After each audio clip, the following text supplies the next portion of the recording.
Hi guys. आज हम current circuit breaker पर बातचीत करने वाले हैं। और इससे पहले कई वीडियोस क्लिप मेरा रिलीज भी हो चुका है चैनल पे, तो प्लीज़ आप उसे देखें। और आज लास्ट बातचीत होगी, तो चलिए शुरू करते हैं सीधे आज की बातचीत। आज जो बातचीत होगी आरसीसीबी और दूसरे सर्किट ब्रेकर पर बातचीत होगी। तो सबसे पहले हम लोग जानेंगे आरसीसीबी या आरसीडी क्या होता है। रेसिडुअल करंट सर्किट ब्रेकर या रेसिडुअल करंट डिवाइस, ये क्या होता है? तो ये भी एक इलेक्ट्रिकल सेफ्टी डिवाइस है जिसे डिजाइन किया गया है अर्थ लीकेज और ग्राउंड फॉल से बचाने के लिए। आप सब जानते हैं कि जो आरसीसीबी होता है, आमतौर पर उनके बहुत सारे सेटिंग्स होते हैं। उसको होम्स में, ऑफिस में, इंडस्ट्रीज में और बहुत सारे जो हमारे मल्टी कॉम्प्लेक्स होते हैं उसमें, और बहुत सारे स्पेसिफिक जो एप्लीकेशन होते हैं या इलेक्ट्रॉनिक डिवाइसेस होते हैं या इलेक्ट्रिकल सिस्टम्स होते हैं, उसमें इसको यूज किया जाता है। जब आरसीसीबी किसी तरह का लीकेज को डिटेक्ट करता है तो ये बहुत तेजी से, रैपिडली, ये बहुत तेजी से डिस्कनेक्ट कर देता है सर्किट को, और इस तरह से इलेक्ट्रिक शॉक और उसका जो बुरा प्रभाव पड़ने वाला होता है डिवाइस पर या एप्लियंस पर या किसी तरह के इलेक्ट्रॉनिक सिस्टम्स पर, उससे ये एक तरह से क्या करता है, बचा लेता है। इन शॉर्ट हम ये कह सकते हैं कि आरसीसीबी बहुत ही बेहतरीन सेफ्टी डिवाइस होता है जो मॉनिटरिंग करता है, और मामूली से मामूली अर्थ लीकेज होने पर या किसी तरह का भी फॉल्ट होने पर या किसी तरह का भी इलेक्ट्रिक सर्किट होने पर वो इंडिविजुअल और एक सेफ गार्ड के तौर पे वो उस खतरे से क्या करता है, बचा लेता है, उस फॉल्ट से वो बचा लेता है। इस तरह से हम ये कह सकते हैं कि आरसीसीबी कंटिन्यूअस मॉनिटरिंग करता है, और किसी तरह का भी अगर अर्थ लीकेज होता है तो बहुत तेजी के साथ वो काम कर जाता है। अब आगे हम बात करेंगे कि अभी जो ईएलसीबी हम लोग यूज करते हैं, अर्थ लीकेज सर्किट ब्रेकर, इसी का नाम अभी आरसीसीबी भी दे दिया गया है, यानी रेसिडुअल करेंट सर्किट ब्रेकर या रेसिडुअल करेंट सर्किट डिवाइस।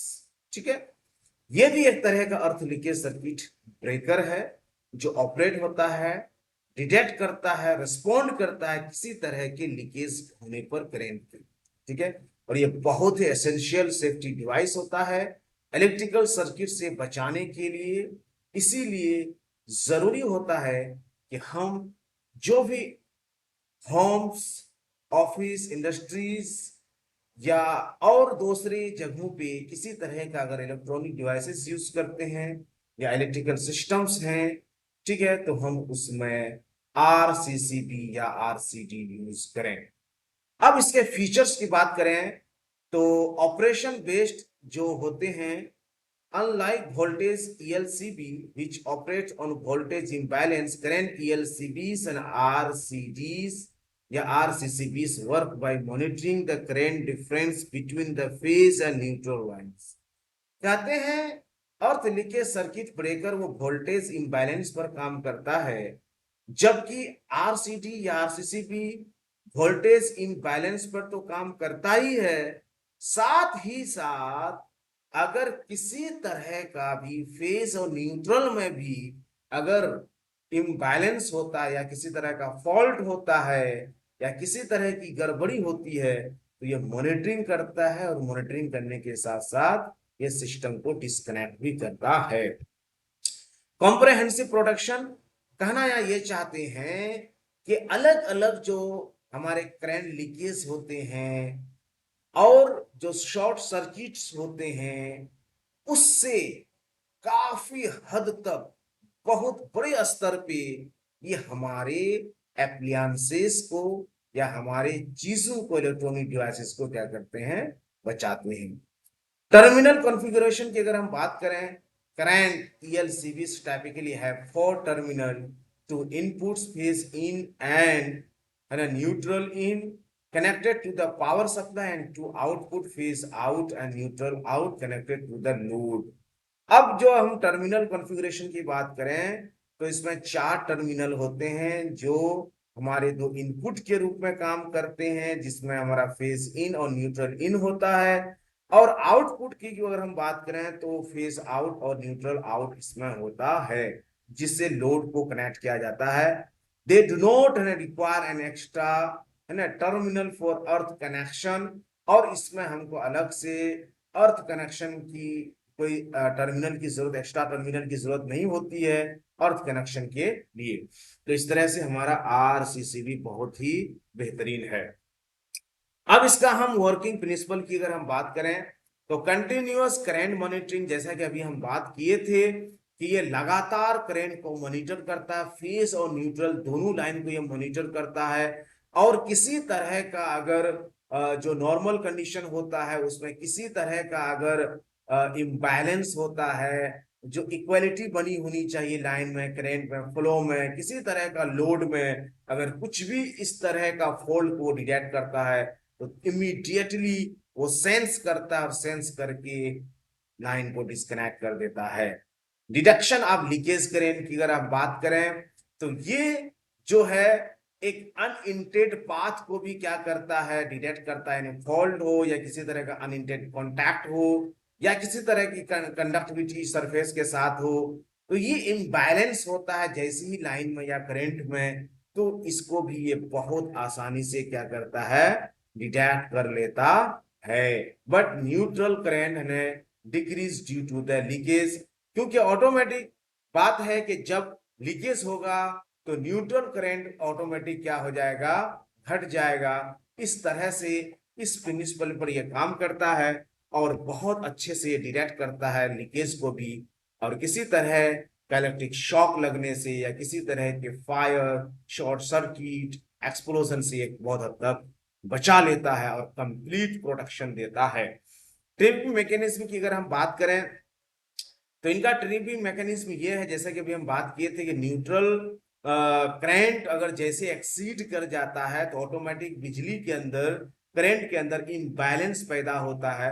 और जैसे ही इम्बैलेंस पैदा होता है, ठीक है, मिली एम्पियर रेंज के हिसाब से ये काम करता है और RCD बहुत तेजी के साथ इलेक्ट्रिकल कॉन्टैक्ट को तोड़ देता है, डिस्कनेक्ट कर देता है, पावर सप्लाई को रोक देता है। इस तरह से इलेक्ट्रिक शॉक और हैजर्ड्स जो होते हैं वो क्या करते हैं, बच इलेक्ट्रिक शॉक से बच जाते हैं और इलेक्ट्रिकल हैजर्ड भी रुक जाते हैं। तो ट्रिपिंग मैकेनिज्म की अगर बात करें तो वो भी बहुत ही सुपर है और बहुत ही यूनिक है, बहुत ही मतलब फास्ट है।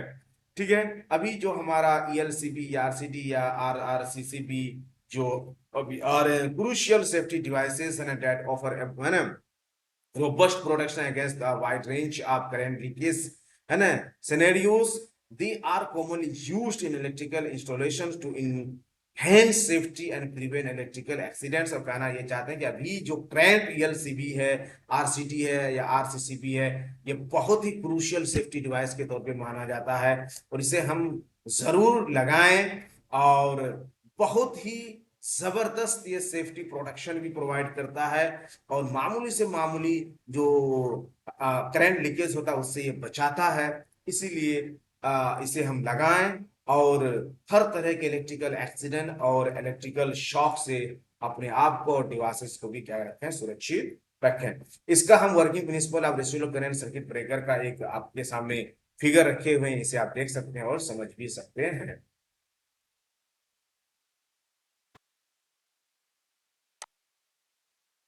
अब आगे हम बात करेंगे वैक्यूम सर्किट ब्रेकर की, VCB। वैक्यूम सर्किट ब्रेकर और VCB is used for the medium voltage appliance हम अगर वैक्यूम सर्किट ब्रेकर की बात करें तो ये हाई वोल्टेज में नहीं यूज किया जाता है, ये मीडियम वोल्टेज में काम किया जाता, सॉरी यूज किया जाता है। VCB the contact and operation and arc and quenching takes and place inside bottles and where vacuum is and present। और आप देख सकते हैं क्योंकि ये बोतल के अंदर रहता है, और जैसे ही किसी तरह का अगर लीकेज होता है या सर्किट होता है तो ये उसको तोड़ देता है। तो ये वैक्यूम बेस्ड सर्किट ब्रेकर है और इसको लो वोल्टेज में हम लोग यूज करते हैं। SF सर्किट ब्रेकर की बात करें तो ये भी ब्रेकर जो है मेनली मीडियम वोल्टेज अप्लायंसेस में ही यूज किया जाता है। SF6 जो हमारा ब्रेकर होता है उसमें गैस यूज किया जाता है आर है ना आर्क क्वेंचिंग के लिए। Due to its an ability of quenching है ना द आर्क वेरी है ना एफिशिएंटली, ताकि जो आर्क एफिशिएंसी है वो बहुत अच्छे से क्या करे, काम करे। SF6 and breakers being highly efficient in arc and quenching are and still not and preferred much as an SF6 being a poisonous and a gas and is dangerous to an environmental and humans। और कहना ये चाहते हैं कि इसके अंदर जो gases use किए जाते हैं वो काफी खतरनाक होते हैं और काफी पॉइजनस होते हैं, इसलिए काफी इंसान के लिए डेंजरस भी माना जाता है। इसलिए आमतौर पर SF6 सर्किट ब्रेकर जो है इसको जहां आदमी रहते हैं या जहां ह्यूमन एक्टिविटीज होती हैं तो वहां आमतौर पर इसको यूज नहीं करना चाहिए। ऑयल सर्किट ब्रेकर की बात करें OCB की, तो oil circuit breakers were also used on high voltage and oil was used as the arc quenching and medium. इसमें जो आर्क क्वेंचिंग मीडियम के तौर पे ऑयल को यूज किया जाता है, और ये भी जो है हाई वोल्टेज में इसको यूज किया जा सकता है। आप देख सकते हैं जैसे बड़े बड़े जो ट्रांसफार्मर होते हैं या हमारा जो हाई टेंशन वायर आते हैं और छोटे छोटे जो हमारे बिजली के स्टेशन बनाए होते हैं जहां से बिजली को अलग अलग एरिया में बांटा जाता है या दिया जाता है, वहां इसको यूज किया जाता है। और जो SF6 सर्किट ब्रेकर है ट्रांसफार्मर वगैरह में भी यूज किया जाता है। और अगर हम आगे इससे बात करें तो एक हमारा मोल्डेड के सर्किट ब्रेकर भी आता है MCCB, है ना, 15 से 1200 एम्पियर में इसको यूज किया जाता है। और UL 489 से जो है इसकी टेस्टिंग होती है, और ये नेमा है ना AB जो है इसको स्टैंडर्ड को मैच करता है, नेशनल इलेक्ट्रिकल मैन्युफैक्चरर एसोसिएशन नेमा एंड है ना under writers and laboratories and UL are the two governing agency commonly referred in the North America, both provides an oversight to ensure an enclosure meets to exceeds a determined degree of protection। ठीक है, कुल मिला के कहना ये चाहते हैं कि residential to the industrial and single two pole और 3 पोल्स लाइटेड पैनल बोर्ड्स, यानी MCCB जो है ये भी हम लोग घरों में, इंडस्ट्रीज में, सिंगल डबल पोल में, 3 पोल में भी यूज करते हैं, और जो भी लाइटेड पैनल बोर्ड्स होते हैं उसमें भी इसका यूज किया जाता है। तो आप देख सकते हैं जैसे कि फिगर में दिखाया गया है MCCB मोल्डेड के सर्किट ब्रेकर, इसका भी काफी यूज होता है।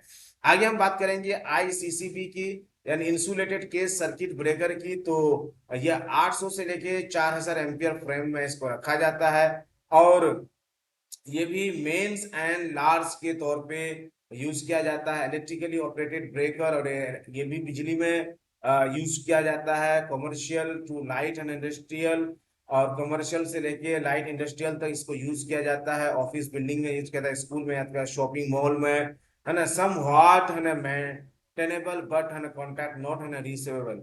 और बताते हैं कि कुछ मेंटेनेंस में होता है लेकिन रिप्लेसेबल ये नहीं होता है। एक बार अगर बिगड़ जाए या खराब हो जाए ज्यादा तो ये दोबारा फिर बनता नहीं है ICCB। बट आगे हम लोग बात करेंगे मैनिएचर सर्किट ब्रेकर MCB। ये भी आपका लो एनर्जी इक्विपमेंट में यूज किया, जैसे घर के वायरिंग में, ऑफिस में या स्मॉल इलेक्ट्रॉनिक सर्किट में यूज किया जाता है। MCCB are equipped with 2 tripping mechanism. इसमें 2 ट्रिपिंग मैकेनिज्म यूज किया जाता है, delayed and thermal tripping mechanism for the overload protection. और डिलेड थर्मल ट्रिपिंग जो है वो ओवरलोड से प्रोटेक्शन देता है, और मैग्नेटिक ट्रिपिंग मैकेनिज्म ये शॉर्ट सर्किट से हमें प्रोटेक्शन देता है। अब आगे हम बात करेंगे, लास्ट है ना एयर सर्किट ब्रेकर। जैसा कि आपके सामने फोटो है, ये हेवी इंडस्ट्रियल एप्लीकेशन में यूज किया जाता है, can involve in switch gear, इसमें स्विच गियर वगैरह होता है। ऑप्टिमल रिलायबिलिटी है ना हॉस्पिटल्स एंड डेटा सेंटर, और ये बहुत ही जो हमारे ऑप्टिमल रिलायबिलिटी के तौर पे इसको यूज किया जाता है, जैसे हॉस्पिटल वगैरह में यूज किया जाता है, डेटा सेंटर वगैरह में यूज किया जाता है, सर्विसेबल इन द फील्ड, और फील्ड में भी ये काफी यूज किया जाता है। Best choice for heavy switching and contacts reseller, और बहुत भी ये बेस्ट चॉइस के तौर पे भी यूज किया जाता है। और इसके जो फ्रेम साइज होते हैं 250 से लेकर 600 एम्पियर तक होता है। टू स्विच गियर ब्रेकर्स, और इसके स्विच जो स्विच गियर ब्रेकर है वो भी बेहतरीन होता है। Use in industrial environment where maintenance staffs and customers need high reliability, और इसका यूज जो है इंडस्ट्रियल में किया जाता है जहाँ स्टाफ और कस्टमर को बहुत ही ज्यादा सेफ्टी की जरूरत पड़ती है। हाई है ना रिलायबिलिटी का मतलब है जहाँ बहुत ही ज्यादा सुरक्षा की जरूरत पड़ती है, और ये बहुत ही बेहतरीन है, और बहुत ही कॉस्टली भी आता है, और बहुत ही जबरदस्त ये काम भी करता है। तो अभी आपके सामने ये सारे अलग अलग तरह के जो सर्किट ब्रेकर्स हैं वो आपके सामने रखा गया है, बताया गया है। अगर किसी को किसी तरह की कोई कमेंट करना हो तो प्लीज आप कमेंट कर सकते हैं। और जो लोग अब तक हमारे वीडियोस को लाइक नहीं किए हो, लाइक भी करें, चैनल को सब्सक्राइब करें। Thank you so much.